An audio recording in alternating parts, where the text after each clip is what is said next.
今回は金消しに色付け動画シリーズ、2018年にリリースの金消しプレミアムボリューム8のシリーズからザ・万力を大井争奪編当時のアニメカラーを参考にペイントします。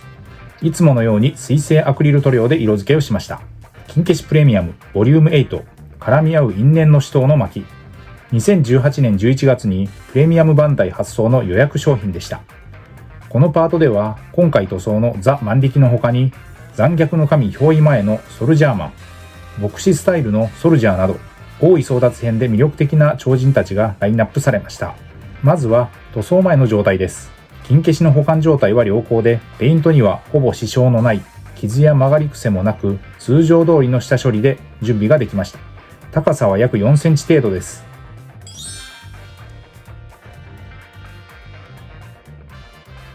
塗装後のレビューを先に。彩色は大井争奪編当時のアニメカラーを参考に、黄緑のボディと紫の鮮やかなカラーリング、黄色のラインが入って色分け箇所は多く細かく、慎重丁寧に色を入れました。下処理からペイントの様子は記録していますので、ここから詳しくご覧ください。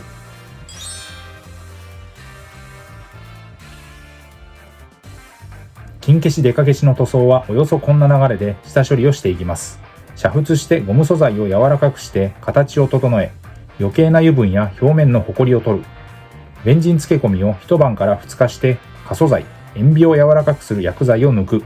乾燥させ、ミスタースーパークリア艶消しを全体に吹き、塗装の下地を作りました。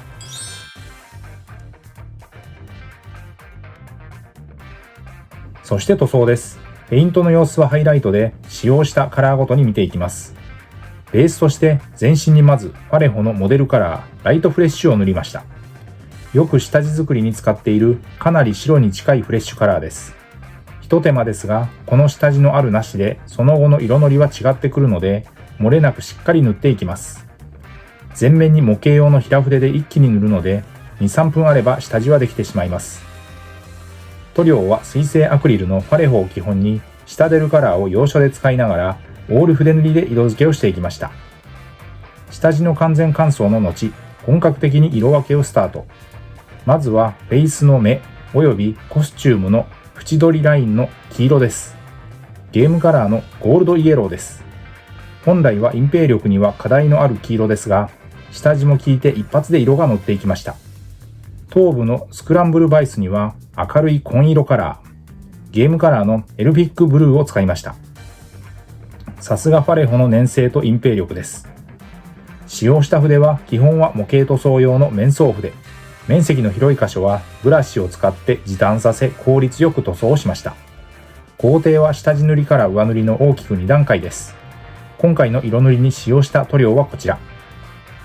ファレホは世界水準で最高級の水溶性アクリルカラーと言われ、筆塗りによる塗装が滑らかに、筆ムラも出にくく、広い範囲に塗装ができます。ゲームカラーはファンタジックな特別色で、人物、モンスター系フィギュアに適した鮮やかな色がメイン。足元、靴には色味を変えて明るい青、ゲームカラーのマジックブルーを使いました。この辺りまでは色分けはさほど難しくはありません。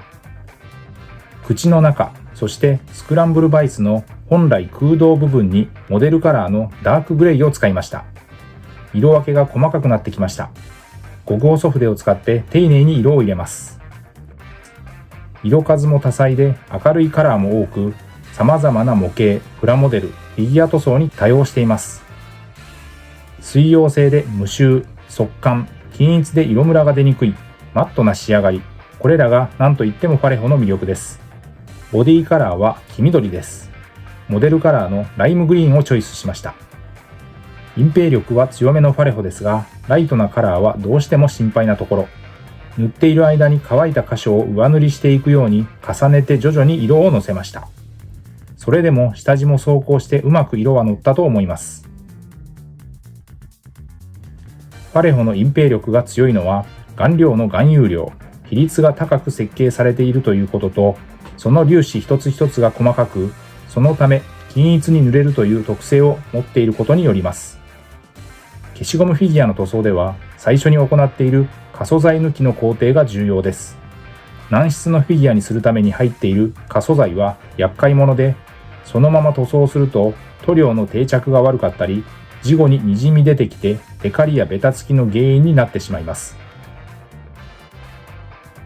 続いて頭髪にあたる部分に赤です。ゲームカラーのブラッディレッド。鮮やかな赤カラーです。パンツもこのカラーで塗っています。適度な粘性で扱いやすい塗料です。色分けは最後ですが、ここが一番塗装面積がありました。ライトな紫。ゲームカラーのラストフルパープルです。粘性、隠蔽力ともに優秀で塗装はしやすかったです。下地が効いて色は乗っていきますが、それでも塗装面積は大きいです。色ムラが出ないように下デルカラーのテクニカル、ラーミアンメディウムという溶剤塗料を使って水で薄めながら色をのせていきました。フォローで入れる下デルカラーはホビー用の水性アクリル塗料で、イギリス発の独特の形状のボトル入り塗料です。最初薄く色をのせて面積が広いので、塗っているうちに乾いてくるんで、そこに色をのせていくという流れで作業を繰り返しました。広い面積は筆で塗りに行って引っかいてしまうとムラになりやすいので、先端で叩いて色をのせていくイメージで作業をしました。かかった時間は約50分の塗装でした。ザ・万力はスウェーデン出身の万力をモチーフにした超人で、721万の超人強度を誇ります。大井争奪編では筋肉マンゼブラチームの先鋒、スクランブルバイスはダイヤモンドをも砕くと言われ、敵を締め付けたり開くことで引き裂きもできます。塗装後はソフト99コーポレーションのボデーペン、クリアを全体に吹き付け、乾燥させて完成です。台座をつけて塗装後です。フロントビューからリアビューまで。おまけ映像として同じゼブラチームの面々を、金消しプレミアムボリューム9にラインナップされた時報のモーターマンです。バイクマンの充電担当の役割も担った超人。そしてプレミアムボリューム6に登場したパルテノンです。ゼブラチームでは副賞。このカラーリングはアニメカラーイメージの配色です。ということで今回は筋肉マン金消し塗装金消しプレミアムボリューム8からザ・万力を原作超人図鑑カラーを参考に水性アクリル塗料にてペイントをしました。ご視聴ありがとうございました。次回の動画をお楽しみに。チャンネル登録、高評価、引き続きの応援のほどよろしくお願いします。